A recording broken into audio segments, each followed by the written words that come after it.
എല്ലാവർക്കും പുതിയൊരു വീഡിയോയിലേക്ക് സ്വാഗതം. ഇന്ന് വളരെ ടേസ്റ്റി ആയിട്ട് ക്രിസ്പി ആയിട്ടുള്ള ഒരു ഈവനിങ് സ്നാക്സിൻ്റെ വീഡിയോ ആണ്. ഇത് ഒരു മാസം ഇങ്ങനെ ഇരുന്നാലും ഇതുപോലെ നല്ല ക്രിസ്പി ആയിട്ട് നല്ല ടേസ്റ്റി ആയിട്ട് തന്നെ ഉണ്ടാകും. അതിന് വേണ്ടിയിട്ട് ഞാനിവിടെ 2 ഗ്ലാസ് മൈദയാണ് എടുത്തിട്ടുള്ളത്. ഈ ഗ്ലാസ്സിന് 2 ഗ്ലാസ് മൈദ എടുത്തിട്ടുണ്ട്. അതിലേക്ക് 1 സ്പൂണ് പഞ്ചസാര, ഒരു നുള്ളു ഉപ്പ്, ആവശ്യത്തിന് വെള്ളം ഒഴിച്ച് ഒന്ന് കുഴച്ചെടുക്കാം. ചപ്പാത്തിക്കൊക്കെ കുഴയ്ക്കുന്ന ആ പരുവത്തിൽ കുഴച്ചെടുക്കുക. നല്ല സോഫ്റ്റായിട്ട് കുഴച്ചെടുക്കണം. ഇനി അത് കൈ കൊണ്ട് തന്നെ നല്ലപോലെ ഒന്ന് മിക്സ് ചെയ്ത് കുഴച്ചെടുക്കുക. ഇതിലേക്ക് 2 സ്പൂണ് സൺഫ്ലവർ ഓയിലും കൂടി ചേർത്ത് കൊടുക്കുകയാണ്. അതും കൂടി ചേർത്ത് നന്നായിട്ടൊന്ന് കുഴച്ചെടുക്കാം.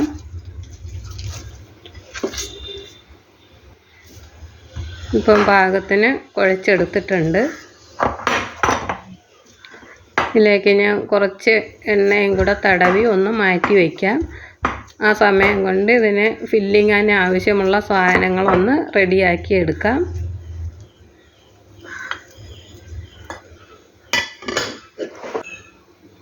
ഒരു മൂട് കട്ടിയുള്ള പാത്രം അടുപ്പത്ത് വയ്ക്കുക.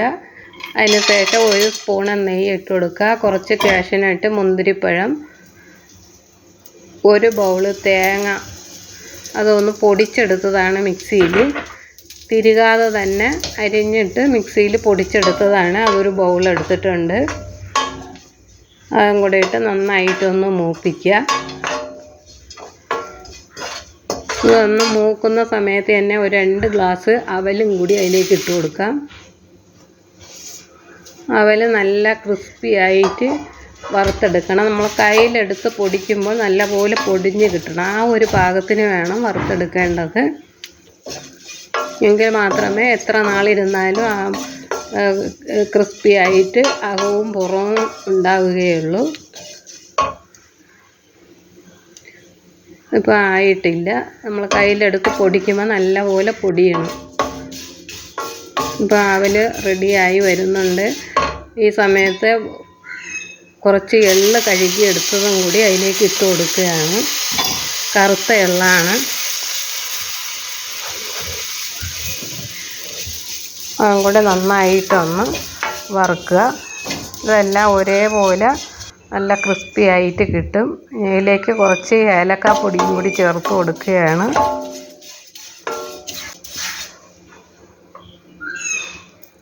ഇപ്പോൾ പാകത്തിന് പൊടിഞ്ഞ് കിട്ടുന്നുണ്ട്. ഈ ഒരു പാകത്തിന് വേണം എടുക്കേണ്ടത്. എത്രത്തോളം ക്രിസ്പി ആയിരിക്കും അപ്പോഴാണ് ടേസ്റ്റ് ഉണ്ടാവുക. ഇനി ഇതിലേക്ക് ഞാൻ 2 സ്പൂണ് ശർക്കര പൊടിയാണ് ചേർത്ത് കൊടുക്കുന്നത്. ശർക്കര പൊടി ഇല്ലെങ്കിൽ പഞ്ചസാര ചേർക്കാവുന്നതാണ്. 2 സ്പൂണ് ശർക്കര പൊടി ചേർത്ത് കൊടുക്കുകയാണ്. അതും കൂടി ഒന്ന് ഇളക്കി അതിൽ യോജിപ്പിക്കുക. പഞ്ചസാരയും ഇതുപോലെ തന്നെ ഈ ശർക്കര പൊടി ചേർത്തതുപോലെ ഇതുപോലെ ഇട്ട് കൊടുത്താൽ മതി. അത് അരിയണമെന്നില്ല. ഇടയ്ക്കിടയ്ക്ക് ഒരേ പഞ്ചസാര ഇങ്ങനെ കടിക്കുമ്പോൾ ഒരു ടേസ്റ്റ് ആയിരിക്കും. ഇതിപ്പം ശർക്കരയും അലിയില്ല, അത് പൊടി അങ്ങനെ തന്നെ കിടക്കുന്നുണ്ടാകും. ഇനി നമുക്ക് കുഴച്ച് വെച്ച മാവ് പരത്തിയെടുക്കാം.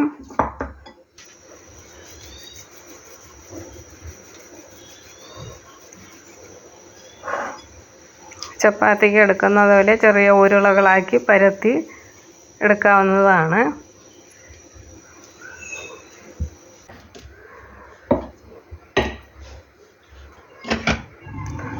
എന്തെങ്കിലും വട്ടത്തിലുള്ള അടപ്പോ എന്തെങ്കിലും വെച്ച് ഇങ്ങനെ എടുത്തിട്ട് അകത്ത് ഫില്ല് ചെയ്യാനുള്ളത് വച്ചിട്ട് കൈ കൊണ്ട് മടക്കിയെടുക്കാം.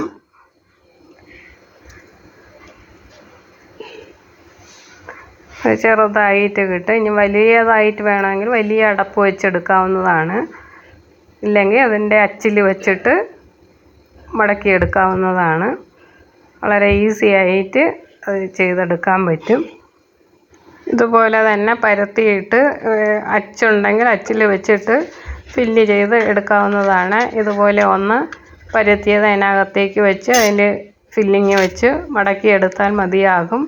ഇത് പരത്തുമ്പോൾ തീരെ നൈസായിട്ടും പരത്തരുത്, തീരെ കട്ടി കൂട്ടിയും പരത്തരുത്. ഒരു മീഡിയം കട്ടിയിൽ മാത്രമേ ചെയ്യാവൂ.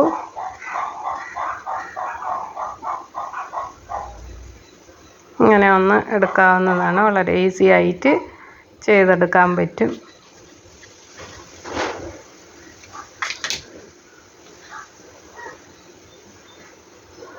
എല്ലാം ഇതുപോലെ ഒന്ന് ചെയ്തെടുക്കാവുന്നതാണ്. ഇനി ഒരു പാൻ അടുപ്പത്ത് വെച്ച് അതിലേക്ക് എണ്ണ ഒഴിച്ചു കൊടുത്തു. ഓരോന്നായിട്ട് ഇട്ട് കൊടുക്കാം. ഇത് വറുത്തെടുക്കുമ്പോഴും വളരെ ശ്രദ്ധിക്കണം. പൂരിക്കൊക്കെ വറുക്കുന്നത് പോലെ ഫ്ലെയിം കൂട്ടി വെച്ച് പെട്ടെന്ന് ചെയ്തെടുക്കാൻ പാടില്ല, എങ്കിൽ വേഗം തണുത്തു പോകും. ഇതൊരു മീഡിയം ഫ്ലെയിമിൽ നിന്നും താഴെ നിൽക്കാവൂ ഇതിൻ്റെ സ്റ്റൗവിൻ്റെ ഫ്ലെയിം. എങ്കിൽ മാത്രമേ ഇത് ക്രിസ്പി ആയിട്ട് എത്ര നാളിരുന്നാലും ഇരിക്കുകയുള്ളൂ. ഇല്ലെങ്കിൽ 2-3 ദിവസം കഴിയുമ്പോൾ അത് തണുത്തു പോകും. അത് വളരെ ശ്രദ്ധിക്കേണ്ടതാണ്.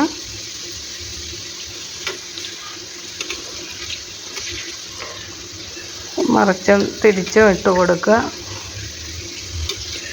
പെട്ടെന്ന് ചെയ്തെടുക്കാനും പറ്റും, അതുപോലെ തന്നെ വളരെ നാൾ കേടാവാതെ ഇരിക്കുകയും ചെയ്യും. ഈ ഒരു തരത്തിൽ ചെയ്തെടുക്കുമ്പോൾ ഇതാണ്. ഈ ഒരു ഫ്ലെയിമിൽ മാത്രമേ വയ്ക്കാവൂ. മീഡിയത്തിൽ നിന്നും താഴെ തന്നെ നിൽക്കണം. ലോ ഫ്ലെയിമിൽ നിന്നും കുറച്ചും കൂടി ആവാം. ഈ ഒരു പാകത്തിന് എടുക്കാവുന്നതാണ്. അപ്പോൾ അകവും പുറവും എല്ലാം നല്ല ക്രിസ്പി ആയിട്ട് തന്നെ ഇരിക്കും.